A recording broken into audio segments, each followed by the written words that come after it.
ठीक है, तो चलिए हम वीडियो स्टार्ट करते हैं। वीडियो स्टार्ट करने से पहले जिन्होंने अभी तक चैनल को सब्सक्राइब नहीं किया, प्लीज चैनल को सब्सक्राइब कर दें, वीडियो को लाइक करें, ज्यादा से ज्यादा शेयर करें और कमेंट करें। ठीक है, तो हम वीडियो स्टार्ट करते हैं। वीडियो है चैप्टर है आदिवासी दीकू और एक स्वर्ण युग की कल्पना। इसमें हम आदिवासियों के बारे में पढ़ेंगे कि आदिवासी का कल्चर किस तरीके से था, वो किस किस तरीके के काम करते थे, दीकू किसे कहा जाता था। दीकू इंपॉर्टेंट है, दीकू किसे कहा जाता था, दीकू बाहरी लोगों को कहा जाता था। ठीक है, जो आदिवासी समुदाय से बाहर के लोग होते थे, चाहे वो यूरोपियन हो चाहे वो इंडियन ही हो, लेकिन आदिवासी समुदाय से बाहर के लोग जो होते थे उन्हें दीकू कहा जाता था। और एक स्वर्ण युग की कल्पना, यानी कि जो आदिवासी हैं, स्वर्ण युग किसे बोल रहे हैं कि अंग्रेजों के आने से पहले जो उनकी जो संस्कृति थी उसे वो स्वर्ण युग बोलते थे, क्योंकि वो अपनी उनकी अलग संस्कृति थी, उसमें कोई भेदभाव, कोई जातिगत भेदभाव नहीं था। जंगल में रहते सब वो जंगल की संपत्ति को अपनी साझी संपत्ति यानी कि सबकी संपत्ति मानते थे और प्रकृति की पूजा करते थे, तो इसे वो स्वर्ण युग कहते थे। ठीक है, उनके जीने का तरीका बिल्कुल अलग था, तो वो उस स्वर्ण युग की कल्पना कर रहे थे कि हमें फिर से वही उसी तरीके से जीने के लिए दिया जाए, वही स्वर्ण युग हमें फिर से मिल जाए। तो इसमें हम इसी सब चीजों के बारे में पढ़ेंगे कि आदिवासियों ने किस तरीके से आंदोलन किया, क्यों किया, आदिवासियों का जीवन किस तरीके से था। तो इस चैप्टर में जो भी इंपॉर्टेंट है, जिससे क्वेश्चन बनते हैं, जिससे क्वेश्चन आते हैं, हम वही सारे टॉपिक्स पढ़ेंगे, एक्स्ट्रा हम नहीं पढ़ेंगे। ओके, तो चलिए हम चैप्टर स्टार्ट करते हैं। देखिए, इसमें 1895 में बिरसा नाम के एक आदमी को झारखंड में छोटा नागपुर के जंगलों और गांवों में घूमते देखा गया।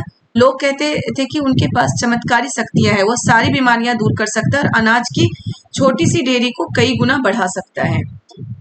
ठीक है, इसमें बिरसा मुंडा, जो मुंडा समुदाय के थे, आदिवासी मुंडा समुदाय का था बिरसा।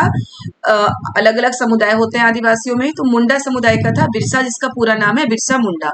ठीक है, तो यहाँ से जो क्वेश्चन बनता है बेटा कि बिरसा किस समुदाय के थे, तो मुंडा समुदाय के थे। वो कहाँ के थे, झारखंड में छोटा नागपुर, झारखंड के छोटा नागपुर के थे, वो झारखंड के थे बिरसा मुंडा। ठीक है, बिरसा मुंडा के लिए लोगों की क्या मतलब लोग क्या सोचते थे, उनके लिए लोगों की क्या धारणाएं थी बिरसा मुंडा के लिए, तो क्या थी कि वो उनके पास एक चमत्कारी शक्तियां हैं, वो सारी बीमारियां दूर कर सकता है और अनाज की छोटी सी डेयरी को कई गुना बढ़ा सकता है। तो ये पॉइंट मैं हमेशा हर वीडियो में आपको बोलती हूँ, जब भी चैप्टर्स के वीडियो में डाल रही हूँ तो हर वीडियो में बोलती हूँ कि आप पॉइंट नोट करते जाए, साथ के साथ आप पॉइंट नोट करेंगे। वीडियो एक बार सुनिए, दूसरे बार सुनिए और दूसरे बार में आप पॉइंट नोट करिए। साथ के साथ अगर आप पॉइंट नोट करते जाएंगे, अपने नोट्स तैयार करते जाएंगे, तो आपके लिए बहुत इजी होगा। सिर्फ सीटेट के लिए नहीं, आगे के कंपटीशन के लिए भी। सीटेट क्लियर होने के बाद आप डीएसएसबी की तैयारी करेंगे, साथ के साथ आप किसी और कंपटीशन के लिए भी एग्जाम की तैयारी करेंगे, तो उसके लिए भी ये बहुत ही इंपॉर्टेंट होता है। आपको पता है कि जो एनसीईआरटी है, बेसिक हमारा एनसीईआरटी से ही क्लियर होता है। कहीं भी कोई भी एग्जाम हो, एनसीईआरटी से क्वेश्चन आते हैं, तो एनसीईआरटी का बेसिक जो 6 to 8 बेसिक ही कहा जाता है, तो हमारा बेस क्लियर करने के लिए हमें 6 to 8 तो पढ़ना ही पढ़ना है। 6 to 10 भी बहुत इंपॉर्टेंट होता है। तो आप चैप्टर वाइज नोट्स बनाते जाएं, जैसे जैसे मैं वीडियो डाल रही हूँ, प्लीज मैं आपको हमेशा ही बोलती हूँ कि आप नोट्स बनाते जाएं। इससे आपके लिए बेनिफिट होगा कि जो हाथ से बना हुआ नोट्स है, हम जो खुद लिखते हैं वो हमें लंबे समय तक याद रहता है, तो वो नोट्स आप जरूर बनाते जाएं। ठीक है, जो जो पॉइंट मैं आपको बताती हूँ वो पॉइंट्स आप लिखते जाए अच्छे से समझ के। तो इसमें बिरसा मुंडा के बारे में 4-5 पॉइंट्स है कि बिरसा का कौन से समुदाय का था, मुंडा समुदाय का था, कहाँ का रहने वाला था, झारखंड के छोटा नागपुर का। उसके बारे में लोगों की क्या धारणाएं थी, लोगों की धारणाएं थी कि उसके पास चमत्कारी शक्तियां हैं, वो सारी बीमारियां दूर कर सकता है और अनाज की छोटी सी डेयरी को कई गुना बढ़ा सकता है। यानी कि लोगों की ये धारणाएं थी कि उसके पास देवीय शक्तियां हैं, देवता की शक्तियां हैं उसके पास। अब यहाँ एक पॉइंट आता है दीकुओं। बिरसा ने खुद यह ऐलान कर दिया था कि उसे भगवान ने लोगों की रक्षा और दीकुओं, जिसे बाहरी लोग कहते हैं, कि गुलामी से आजाद कराने के लिए भेजा गया है। तो ये क्वेश्चन आ सकता है कि बिरसा ने क्या ऐलान किया था, या ये ऐलान किसने किया था कि मुझे भगवान ने भेजा है कि लोगों की रक्षा करने के लिए, दीकुओं से आजाद कराने के लिए। तो बिरसा मुंडा ने अपने बारे में यह ऐलान किया था। अब दीकू कौन है, दीकू जो आदिवासी समुदाय के बाहर के लोग थे, आदिवासी समुदाय से जो बाहर के लोग थे, वो सारे सभी को वो लोग दीकू कहते थे। ठीक है, वो यूरोपियन हो सकते हैं, अंग्रेज हो सकते हैं, हिंदुस्तानी जो जमींदार हैं वो हो सकते हैं, जिनसे कि आदिवासियों को खतरा था कि उनकी संस्कृति को कुछ भी नुकसान पहुंच सकता है, उसे वो दीकू कहते थे। ठीक है, अब चलिए आगे हम देखते हैं कि आदिवासियों का जीवन किस तरीके से, जनजाति समूह किस तरह से जीते थे, आदिवासी या जनजातीय इनका जीवन किस तरीके से था, ये किस तरह से जीवन जीते थे। तो सबसे पहले देखिए क्या है कि कुछ झूम कृषि करते थे, कुछ जो आदिवासी है वो क्या करते थे, झूम कृषि करते थे। यानी कि झूम कृषि के कई नाम है, कर्तन एवं दहन कृषि, झूम कृषि, घुमंतू कृषि। ठीक है, इसके कई नाम पढ़ेंगे आप आगे। कर्तन एवं दहन कृषि, घुमंतू कृषि, झूम कृषि। तो कुछ लोग क्या करते थे, झूम कृषि करते थे आदिवासी लोग। झूम कृषि का दूसरा नाम कर्तन एवं दहन कृषि है, घुमंतू कृषि है। कर्तन एवं दहन कृषि से क्लियर हो जाएगा कि झूम कृषि किस तरीके से किया जाता है। कर्तन का मतलब होता है काटना। तो झूम कृषि या कर्तन एवं दहन कृषि में क्या होता था कि पेड़ पौधों को, जो उसकी डालियां होती थी, छोटी छोटी डालियां जो निकली हुई थी उसे काट दिया जाता था। ठीक है, और दहन का मतलब होता है जलाना, और फिर उसे जलाकर उसकी राख को मिट्टी में मिलाते थे, जिससे क्या होता था, मिट्टी बहुत ज्यादा उपजाऊ हो जाती थी राख मिलाने से। और फिर वहां पे वो कृषि करते थे, मतलब उस मिट्टी पे वो कृषि करते थे, और एक बार फसल तैयार होने के बाद, फसल काटने के बाद फिर वो अपनी जगह बदल लेते थे। यानी कि उस जमीन को परती छोड़कर फिर वो दूसरे जगह चले जाते थे। तो इसीलिए इसे बोला गया है घुमंतू कृषि, की ये घूम घूम कर कृषि की जाती थी। कर्तन एवं दहन इसीलिए बोला गया है कि ये पहले काटना फिर जलाना। तो कर्तन एवं दहन कृषि, झूम कृषि भी इसे बोला गया है। तो हमें तीनों नाम याद रखना है। कर्तन एवं दहन से आपको क्लियर होगा कि ये कृषि किस तरीके से किया जाता है। तो ये जो आदिवासी लोग हैं ये इस तरह की कृषि करते थे, कुछ आदिवासी लोग, जिसे अंग्रेज सही नहीं मानते थे। सही किस लिए नहीं मानते थे कि आप पिछले चैप्टर में पढ़ चुके हो कि अंग्रेज भारत आए किस लिए थे, लाभ कमाने के लिए, कि उन्हें ज्यादा से ज्यादा बेनिफिट हो, ज्यादा से ज्यादा उन्हें यहाँ से बेनिफिट हो, यहाँ से ज्यादा उन्हें पैसे मिल सके, अपने लाभ के लिए वो यहाँ पे आए हुए थे भारत। तो उसमें क्या हुआ था कि उन्हें क्या लगता था कि आदिवासियों से कुछ फायदा उन्हें नहीं हो रहा है, क्योंकि वो एक, उनके बारे में कोई रिकॉर्ड ही नहीं था आदिवासियों के बारे में उनके पास, वो जहाँ कृषि करते थे उनका कोई रिकॉर्ड नहीं था। तो फिर वो उससे लगान कैसे लेते। तो इसलिए वो क्या चाहते थे कि आदिवासी एक जगह बस के रहें, वहां पे कृषि करें, और फिर उनसे उनको फायदा मिले, वो लगान ले सके। लेकिन झूम कृषि करने वाले आदिवासियों से उन्हें कोई फायदा नहीं मिलता था, इसलिए वो झूम कृषि पर भी बाद में अंग्रेजों ने रोक लगा दी थी कि झूम कृषि अवैध है, ये गैर कानूनी है, इस तरह की कृषि हमें नहीं करने देना है। ठीक है, इस तरह से कृषि करना आदिवासियों पर रोक लगा दी गई थी, जिसके कारण क्या हुआ, आदिवासी भी उसके अंग्रेजों के खिलाफ नाराज हो गए थे। अब देखिए परती भी मैंने बोला था, परती का मतलब क्या होता है कि जब कुछ समय के लिए जमीन को खाली छोड़ दिया जाता है, उस पर अनाज नहीं उगाया जाता है, तो उसे परती कहते हैं। और वो खाली क्यों छोड़ा जाता था, ताकि वो मिट्टी दोबारा से उपजाऊ हो जाए। साल एक तरह का पेड़ है। महुआ क्या है, एक फूल जिसे खाया जाता है या शराब बनाने के लिए इस्तेमाल किया जाता है। अब देखिए पहला तो है कि कुछ झूम कृषि करते थे, दूसरा है कुछ शिकारी और संग्राहक थे। शिकारी और संग्राहक याद करिए, आप 6 क्लास की हिस्ट्री में पढ़ चुके हैं, मैं पढ़ा चुकी हूँ आपको।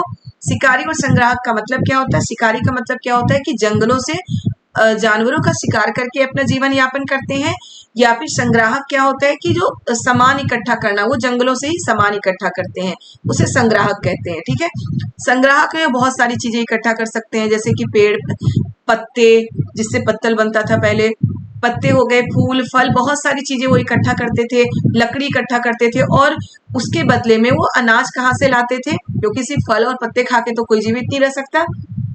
वो जो शिकारी और संग्राहक थे वो अनाज कहाँ से लाते थे, जो जंगलों से वो सामान इकट्ठा करते थे, वो गांव में ले जाकर उसे उसके बदले में गांव वालों से वो अनाज लेते थे। तो इस तरह से इनका जीवन यापन चलता था। लेकिन अब अंग्रेज इसे भी गलत मानते थे, क्योंकि वो उन्हें क्या लगता था कि ये शिकारी और संग्राहक जो है जंगलों में घूम घूम कर जंगलों का विनाश कर रहे हैं, जंगलों का नुकसान कर रहे हैं, इनसे हमें कोई फायदा नहीं हो रहा है। अंग्रेज जो भारत आए थे सिर्फ अपना फायदा देखने के लिए आए थे, उन्हें क्या लगता था इससे हमें कोई फायदा नहीं हो रहा है, तो ये इन चीजों पर भी हमें रोक लगाना चाहिए। ये भी यहाँ से जंगलों का विनाश कर रहे हैं, लकड़ियों को काट रहे हैं, पत्ते तोड़ रहे हैं, फल फूल तोड़ रहे हैं, तो इनका ये विनाश कर रहे हैं, तो इन पर भी हमें रोक लगाना चाहिए। ठीक है, देखिए ये क्या है कि जब वहां के स्थानीय लोगों को कुसुम और पलाश के फूलों की जरूरत होती थी, तो खोड़ समुदाय के लोगों से कहते थे, खोड़ समुदाय यानी कि आदिवासियों का समुदाय था, उससे वो कुसुम और पलाश के फूल लेते थे। अब यहाँ पे देखो ये जो मैप है, इस मैप से क्वेश्चन कई बार आ चुका है कि कहाँ पे कौन से समुदाय के लोग रहते थे, आदिवासी समुदाय के लोग भारत के कौन से एरिया में कौन से आदिवासी समुदाय के लोग रहते थे। तो इसे एक बार आप जरूर देख लें, इस मैप को एक बार आप जरूर देख लें, इसे अच्छे से समझ लें। मैप याद करने का तरीका शायद मैं पहले भी आपको बता चुकी हूँ। आप मैप ड्रॉ कर लें, या फिर जो अनफिल्ड मैप होता है मार्केट से वो ले आइए, और जो भी है 1 से 2 बार इसे अगर पेंसिल से फिल करके उसे रब करेंगे, फिर दोबारा पेंसिल से फिल करेंगे, तो ये चीजें आपको याद हो जाएगी। तो खुद से लिख के हमें करना है, रटना नहीं है। मैं हमेशा बोलती हूँ अगर हम लिख के करेंगे, जैसे कि यहाँ पे है जम्मू कश्मीर में गद्दी और गुज्जर, गद्दी और गुज्जर है ना, तो अगर हम जम्मू कश्मीर में वहां पे लिखेंगे जम्मू कश्मीर, नीचे गद्दी और गुज्जर, तो वो चीजें हमारे दिमाग में मतलब कि बिल्कुल फिट हो जाती है कि हमने वहां पे लिखा था जम्मू कश्मीर के साथ गद्दी और गुज्जर ऊपर के साइड था, तो वो चीजें बिल्कुल फिट हो जाती है। और अगर वो एग्जाम में पूछ लिया जाए कि गद्दी और गुज्जर कौन से जो आदिवासी समुदाय हैं कहाँ पे पाए जाते हैं, तो हम आराम से लिख सकते हैं जम्मू और कश्मीर में। तो इसी तरह मैप आप, ये पूरा मैप आप जरूर एक बार 2 बार फिल करिए, लेके खुद से ड्रॉ करके जैसे भी कर सकते हैं फिल करिए, तो ये चीजें आपको याद हो जाएगी। और ये जरूरी भी है, क्योंकि सिर्फ सीटेट के लिए नहीं, नेक्स्ट कॉम्पिटिशन के एग्जाम जो भी देंगे उसमें भी इस तरह के क्वेश्चन आते हैं, तो उसके लिए भी ये जरूरी है। ठीक है, अब देखिए मध्य भारत में बैगा पाए जाते थे। बैगा खुद को जंगल की संतान मानते थे, जो केवल जंगल की उपज पर ही जिंदा रह सकती है। मजदूरी करना बैगाओं के लिए अपमान की बात थी। ये भी बहुत इंपॉर्टेंट है बेटा कि बैगा कहाँ पाए जाते थे, मध्य भारत में पाए जाते थे। अब ये क्वेश्चन आ सकता है कि खुद को जंगल की संतान मानने वाले वैसे कौन से आदिवासी समुदाय था जो खुद को जंगल की संतान मानते थे और मजदूरी करना अपने लिए अपमान की बात समझते थे। तो कौन से थे वो? बैगा थे। बैगा खुद को जंगल की संतान मानते थे और मजदूरी करना वो क्या करते थे? अपमान की बात समझते थे। क्यों मजदूरी नहीं करना है उन्हें, वो जंगलों से ही जो कुछ मिल रहा है उससे वो अपना जीवन यापन करते थे। ठीक है, चलिए अब है क्या, कुछ जानवर पालते थे। बहुत सारे जो आदिवासी हैं वो क्या करते थे, अभी हम ऊपर पढ़ चुके हैं, कुछ कृषि करते थे जिसे झूम कृषि करते थे, कुछ शिकारी और संग्राहक थे। अब आ गया है कुछ जानवरों को पालते थे।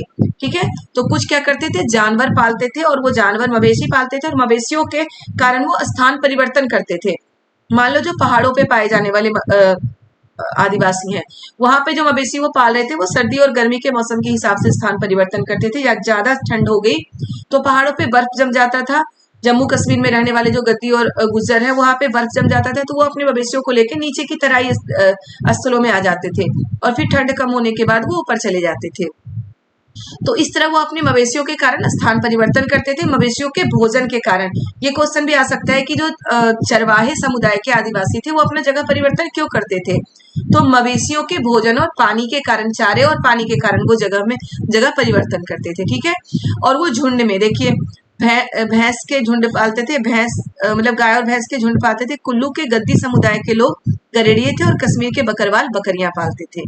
ठीक है, तो ये सारे क्या थे कि स्थान परिवर्तन क्यों करते थे, ये भी आपको याद रखना है कि कुल्लू के जो गद्दी समुदाय के लोग थे वो गरेड़िए थे, भेड़ पालते थे, और कश्मीर के जो बकरवाल थे वो क्या करते थे, बकरियां पालते थे। मतलब कुल्लू में गद्दी समुदाय के लोग रहते थे और कश्मीर में बकरवाल समुदाय के लोग रहते थे। क्लियर है? अब चलिए आगे देखते हैं। कुछ लोग एक जगह कृषि करते थे। कुछ लोग क्या थे, अभी तक तो हमने देख लिखा है कि सारे लोग क्या है, इधर उधर घूमते थे, घुमंतु ही थे। लेकिन कुछ लोग क्या थे जो एक जगह बसकर कृषि करते थे। ठीक है, तो जो एक जगह बस के कृषि करते थे उसे अंग्रेज क्या कहते थे, ज्यादा सभ्य मानते थे। वैसे लोगों से जो इधर से उधर भटकते रहते थे उनसे ज्यादा सभ्य मानते थे, क्योंकि उससे उन्हें फायदा हो रहा था। देखिए यहाँ पे दिया गया है कि ब्रिटिश अफसरों को गोंड और संथाल जैसे एक जगह ठहरकर रहने वाले आदिवासी समूह शिकारी संग्राहक या घुमंती खेती करने वालों के मुकाबले ज्यादा सभ्य दिखाई देते थे। जंगलों में रहने वालों को जंगली और बर्बर माना जाता था। अब अंग्रेज क्या है कि जो एक जगह बस की कृषि करते थे वो कौन थे, गोंड और संथाल। क्लियर दिया गया है यहाँ, एक जगह बस की कृषि करने वाले लोग कौन थे, गोंड और संथाल लोग थे। इसे क्या करते थे, इसे क्या चाहते थे अंग्रेज की ये जो बाकी आदिवासी समुदाय के लोग जो शिकारी थे, संग्राहक थे या घुमंतु कृषि करते थे उससे ज्यादा सभ्य मानते थे ये, और उन लोगों को क्या कहते थे कि ये तो असभ्य लोग हैं, ये एक जगह टिक के नहीं रखते, इनका कोई रिकॉर्ड नहीं है हमारे पास। और जंगलों में रहने वाले को क्या बोलते थे, जंगली और बर्बर। बर्बर मतलब खतरनाक, जंगली और बर्बर मानते थे वो जंगली में रहने वाले लोगों को। ये सारे पॉइंट्स जो मैं आपको बता रही हूँ प्लीज आप नोट करते जाएं। देखिए बेबड़ क्या है, मध्य प्रदेश में घुमंतु खेती के लिए इस्तेमाल होने वाला शब्द, बहुत इंपॉर्टेंट है, इसे बिल्कुल याद कर लीजिएगा कि बेबड़ क्या है। बेबड़ होता है मध्य प्रदेश में घुमंतु कृषि खेती के लिए इस्तेमाल होने वाला शब्द। हर जगह झूम कृषि मैंने बताया, घुमंतु कृषि, तो यह आ सकता है कि बेबड़ क्या है, या मध्य प्रदेश में घुमंतु कृषि को किस नाम से जाना जाता है, किस नाम से जाना जाता है, बेबड़ के नाम से। बिल्कुल इंपॉर्टेंट है, आपको इसे याद कर लेना है। ठीक है। अब आदिवासी मुखियाओं का क्या हुआ, तो मुखियाओं का क्या हुआ था कि उनके जो प्रभुत्व है वो अंग्रेजों के आने के बाद कम होता चला गया। जब आदिवासियों को भी अंग्रेजों ने अपने प्रभुत्व में ले लिया तो मुखियाओं का प्रभुत्व भी कम होने लगा था। देखिए क्या, अंग्रेज अपने शासन के लिए आमदनी के लिए नियमित स्रोत चाहते थे। मैं ऊपर आपको बता चुकी हूँ कि वो अपने शासन के लिए नियमित स्रोत चाहते थे, और इसके लिए वो क्या कहते थे, फलस्वरूप वो जमीन के बारे में बहुत सारे नियम बना चुके थे। तो पिछले चैप्टर में आप पढ़ चुके हैं अस्थाई बंदोबस्त, बहुत सारे बंदोबस्त कर चुके थे जमीन के बारे में। अस्थाई बंदोबस्त में क्या था कि जो जमीन है उस पर एक फिक्स अमाउंट कर दिया गया था कि इस पे इतना लगाना आपको देना है, चाहे उस जमीन पे फसल हो, पूरी फसल बर्बाद हो गई हो या बहुत अच्छी फसल हुई हो किसी साल, लेकिन आपको एक फिक्स अमाउंट देना ही है। ठीक है, तो अंग्रेज वही चाहते थे कि उनको मतलब कि आमदनी का नियमित स्रोत होना चाहिए, और आदिवासियों से उन्हें नियमित स्रोत, आमदनी का स्रोत नहीं दिख रहा था, इसलिए वो उन पर कंट्रोल करना चाहते थे और उन्हें एक जगह बसाकर रखना चाहते थे। ठीक है, अब है वन कानून और उनके प्रभाव, और यही सब कारण है कि अंग्रेजों ने वन कानून बना दिए। अंग्रेज ने सारे जंगलों पर अपना नियंत्रण स्थापित कर लिया था और जंगलों को राज्य की संपत्ति घोषित कर दी थी। अब क्या हुआ, अंग्रेज धीरे धीरे सारे जंगलों पर अपना नियंत्रण स्थापित कर लेते हैं और वनों को क्या करते हैं, जंगलों को वो राज्य की संपत्ति घोषित कर दिया कि जंगल तो राज्य की संपत्ति है, किसी मनुष्य की संपत्ति ये नहीं है, यहाँ की जनता की संपत्ति नहीं है। कुछ जंगलों को उन्होंने आरक्षित वन घोषित कर दिया गया था। याद रखिएगा, कुछ जंगलों को वो आरक्षित वन घोषित कर चुके थे, और उन्हीं आरक्षित वनों में स्लीपर यहाँ पे देखिए, स्लीपर क्या है, लकड़ी की क्षैतिज तख्ते जिन पर रेल की पटरियां बिछाई जाती थी। रेल की पटरियों के लिए तख्ते यूज होते थे, लकड़ी के बहुत ही मजबूत लकड़ी होता था उसका, स्लीपर की लकड़ियां होती थी तो वो लकड़ी के मजबूत तख्ते होते थे जिसे हम स्लीपर कहते हैं, जिस पर रेल की पटरियां बिछाई जाती थी। तो आरक्षित वनों में क्या होता है, वो स्लीपर के लिए लकड़ियां, अब मतलब वैसे पौधे लगाने लगे, वैसे पेड़ लगाने लगे, बिल्कुल कतार में पेड़ लगाने लगे, और उसमें क्या होता था, वो स्लीपर के लिए लकड़ियां इकट्ठा करने के लिए वो ऐसे पेड़ लगाने लगे थे आरक्षित वनों में। ठीक है, जैसे जैसे अंग्रेजों ने जंगलों के भीतर आदिवासियों के रहने पर पाबंदी लगा दी, उनके सामने समस्या आने लगी थी।